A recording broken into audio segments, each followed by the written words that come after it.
Alright, we've all heard of the lost city of Atlantis, wondered how the ancient pyramids were built, and even had the question, what if giants were real? In this video, we're going to talk about some more ancient mysteries that you definitely want to make yourself aware of. From creepy stuff like crystal skulls to questions of Julius Caesar's lineage, all the way to a deep dive of how the Egyptian plagues happened, like the ones from the Bible. So if you're interested in any of that stuff, or the rest of these mysteries, join me in this video right now. As always, Iceberg Credits to u/oldthrace on Reddit. I couldn't have done this without you. The very first entry on this iceberg is the collection of artifacts known as crystal skulls. These are skulls carved out of quartz crystals and thought to have originated in like Native American cultures or maybe even like Aztec or Mayan civilizations. The truth about these skulls is that they were actually probably made in a lab in the 1800s, so they're not really some ancient mystery. They were just crafted 200 years ago. Close examination of these crystal skulls shows that they were probably made in a semi-modern jeweler's lab, and it just so happens that there's a spot in Germany that is very famous for making intricate crystal designs similar to these skulls. Pair this with the fact that none of these crystal skulls have actually been found on an official archaeological dig site, and I'll let you come to your own conclusion about that. They are still very popular in pseudo-archaeological circles though. There's even that Indiana Jones and the Kingdom of the Crystal Skulls movie, so that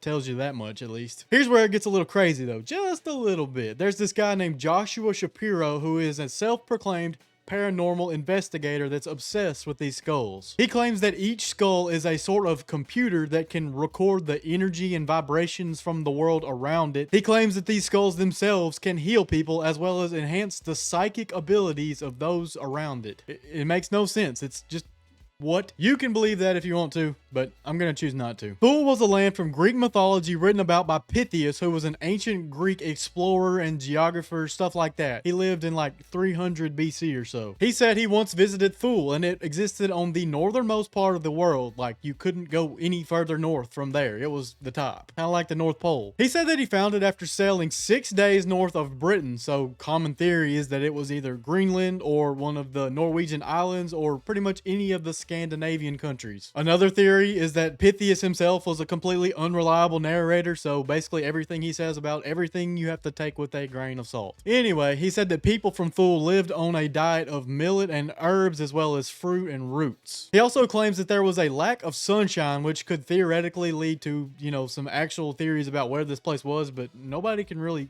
place it. You know who thought they actually figured out where it was though? It'd be the bad guys of the Axis powers, the leaders, you know, the evil mustache man people.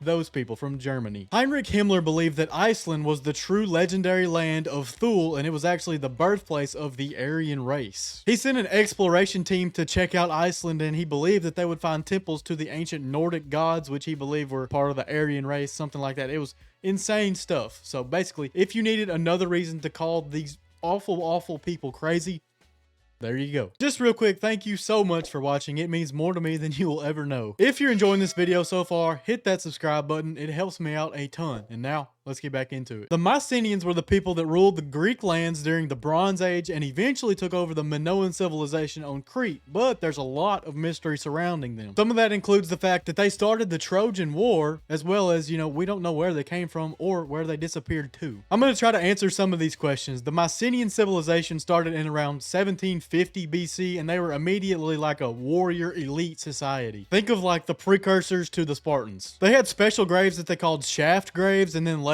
Tholos graves. Like they would bury their warrior elites there with their gold masks and armor and weapons, stuff like that. Before that, it's very likely that they just migrated from the Eurasia area and they took inspiration from the Mediterranean cultures as well as the Minoan civilization on Crete. It really isn't that big of a mystery as to where they came from. They just kind of migrated down. In the early 14th century BC, they would basically take over the Minoan civilization and all their territory and all that kind of stuff so they could use it for trade. At some point during these days, the mythical Trojan War was said to have taken place. Now there's a mystery for you. Most people believe that the Trojan War itself was just a story, and while the Iliad and the Odyssey definitely are just stories, the Trojan War probably did happen. The city of Troy itself was speculated upon as to whether it was real or not until it was found in the 1800s. Anyway, the Mycenaeans began to go down in the 12th century or so, and then the entire Bronze Age collapse happened. A perfect storm of drought and food shortages, as well as like political and trade disagreements, and the the invasion of the mythical sea peoples caused not only Mycenaean Greece to fall, but like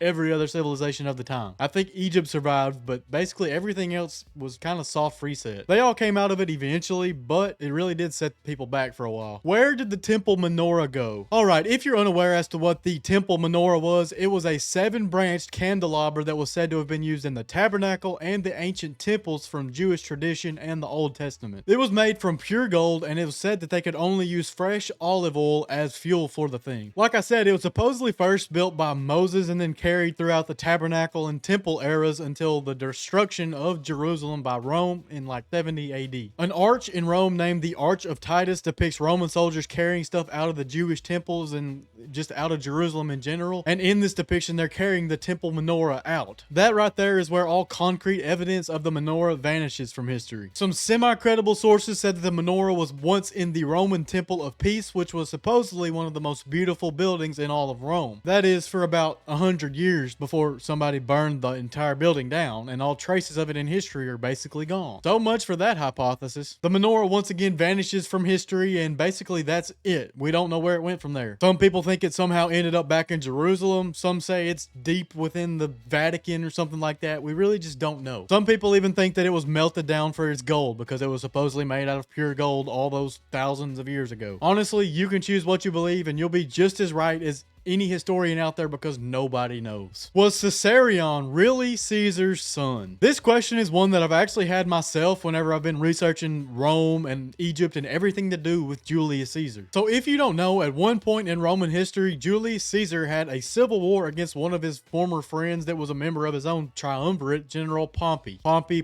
I don't know exactly how you want to pronounce it. I'm saying Pompey. Caesar chased him out of Rome and through the Mediterranean, several different other stops, but anyway, Pompey eventually landed in Alexandria, Egypt, in the port. Pompey was met by a welcoming committee, and he was actually in pretty high spirits. Like, he thought he was going to get some allies, some friends to help him fight off Caesar and his army, but actually what happened to him, he departed his boat before he could get on another boat to go anywhere in Egypt, you know, up the port, up the Strait, channel, whatever you want to call it. He was murdered on the spot. Well, Caesar was already on his way to Egypt. Like, he was chasing Pompey through the Mediterranean to there because he knew he was going there. Whenever he found out that Pompey was, you know, he decided that he was going to get involved in the Egyptian succession war. Cleopatra and one of her brothers, I think it was actually her little brother, but anyway, they were going at it for who would get control of Egypt. He fought on Cleopatra's side and helped her win the throne, and in the process, he made Rome an ally. An ally and a lover. That man Caesar was a dog, brother. This all went on between 48 and 47 BC, and at that point, Caesar was forced to go home because actual Roman politics were going on. He had to go take care of that, but his damage was already done. He and Cleopatra's love child, Caesarion, was born in like August of 47 BC. Now comes the question, was he actually Caesar's child? Lots and lots of speculation in Roman political circles went on after Caesar's death because of, you know, the line of succession, who was going to get Caesar's throne because he was, you know, dictator for life. He wasn't actually the emperor yet, but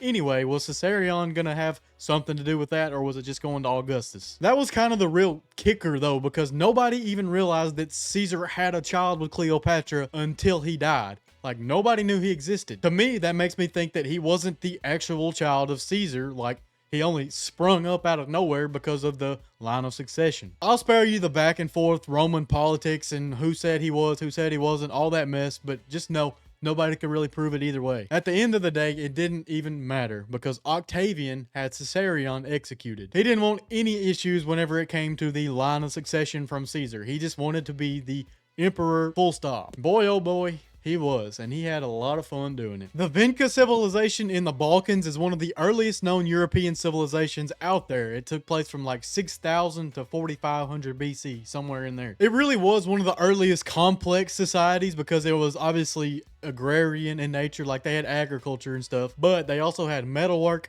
and they had a system of proto-writing called the Vinca symbols. Now, I covered the Vinca symbols back during the first Ancient Mysteries Iceberg, but the conclusion I came to about them is that they were more of just a system of marking their property, like religious artifacts, tools, stuff like that. The fact that they even had these back then was very impressive, though. Cuneiform, which was used by the, Sumerians back in ancient Mesopotamia, was really the first writing system. So the fact that these people had the proto-writing that they had 1,500 years before cuneiform is very impressive to me. Like, it came out 1500 years after the Vinca culture was completely gone. The Vinca really did have it a long time before that. The Vincan people were also really, really good at crafting small artifacts out of high quality ceramic. The metalwork part also really impresses me because they would use like copper ore and they would make little trinkets, stuff like that. They didn't really have copper tools. It wasn't the Copper Age, Bronze Age, whatever you want to call it yet, but they were able to like melt it down and use it. In about 4500 BC, all of a sudden, basically everything from Vinca culture just disappears. Like everything that's associated with the Vinca culture was dated to 4500 or before. Nothing after. The whole civilization must have just collapsed. We don't know why, and we will probably never know why, but in my opinion, the Vinca culture is one of the coolest of all of them. Who were the Philistines? You remember that story of David versus Goliath? Well, David was an Israelite and Goliath was a Philistine. That's the gist of it. The Israelites were the good guys of the Bible and the Philistines were the bad, at least in the Old Testament. The Philistines were definitely real though. No matter how you feel about Old Testament stories, stuff like that, they were real. They were a group that arrived from the Mediterranean Sea into the land of Canaan or the Levant, you know, kind of the area where Israel and Gaza and all that stuff, Lebanon, all that is. They showed up in around 1200 BC at the height of the Bronze Age collapse, which tells me that they were probably running from problems that were caused in their homeland by this Bronze Age collapse. They probably came from the Greek world because they came from the Mediterranean, from that area. They were probably some of them dang sea peoples that caused even the best of civilizations to collapse. Anyway, they settled the south coast of Canaan and they were a force to be reckoned with. Until they weren't anymore. See, they were documented as having fought the Israelites many times, as well as the Egyptians under Ramses III, and eventually the Assyrians subjugated the people. They were eventually taken over again whenever the Babylonian conquest of that entire area was going down in around 600 BC, led by King Nebuchadnezzar. From there, they just kind of disappeared. They probably just assimilated into all the other cultures around them, like the Babylonians, everybody that took them over and everywhere around that geographic area. But the thing about this was they really left no proof, no evidence that they even existed. Well, they left artifacts and stuff like that that showed you where they actually were, but there was no textual evidence. There were no scrolls, nothing like that you would have thought they would have had at the time. I mean, you can look at the history books of Israel from the same time and you can have that entire story read out, and you can look at ancient Egypt. They had textual records, everything like that. But where were these people? They had no scrolls, no nothing? Or was it, systematically wiped out by people like Israel?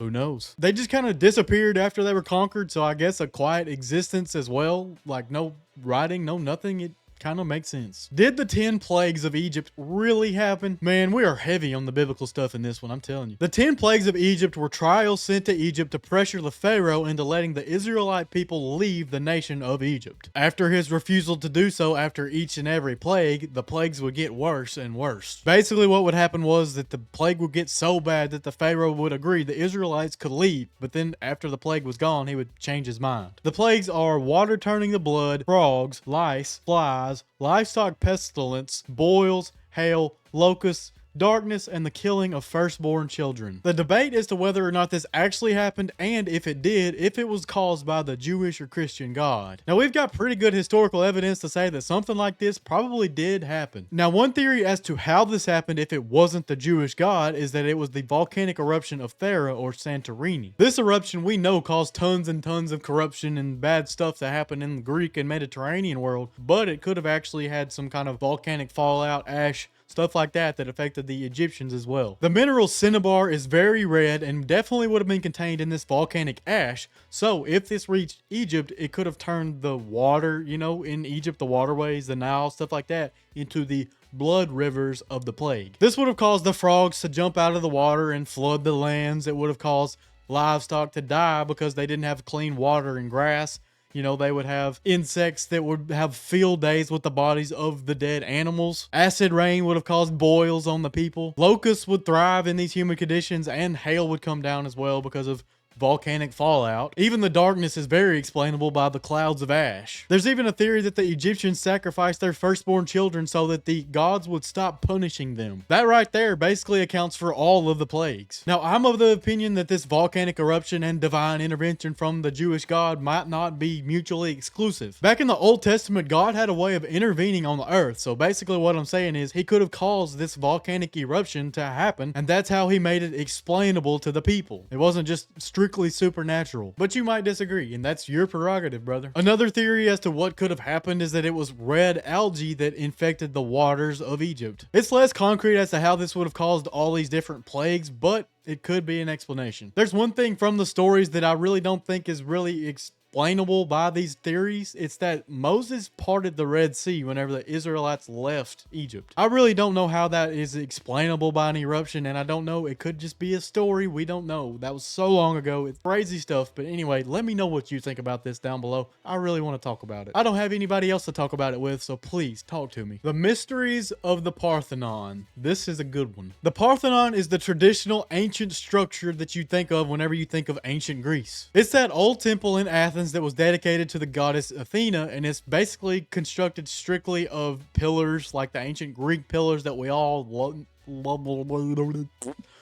know and love. It was built in the 5th century following the defeat of Persian invaders, and the spectacular thing about this thing is that it was built in less than 10 years. Well, probably anyway, that's what we think. Over the years, this thing has sustained tons and tons of damage, but the thing is, it's still standing. Restoration efforts on this thing have been going since 1975, and the crazy thing is, we're still not done with these. That's part of the mystery of it all. The craftsmanship of this thing was so insane that we can't replicate it. Even though we have all these modern techniques, we can't do it. Well, we can. It just takes a lot longer than 10 years. I mean, obviously, we've been working on it for 50 now, I guess. There are some incredible mathematical ratios that were used in the construction of this thing, like the golden ratio, pi, even the Fibonacci sequence. The Fibonacci sequence wasn't even discovered until 1200 AD, so 1700 years after this thing was constructed. How did they know about this? I guess they did figure it out. It was never passed down. I don't know how these ancient Greeks knew all this stuff. They were on a different level. To be honest, it's a little bit fishy, almost like they had some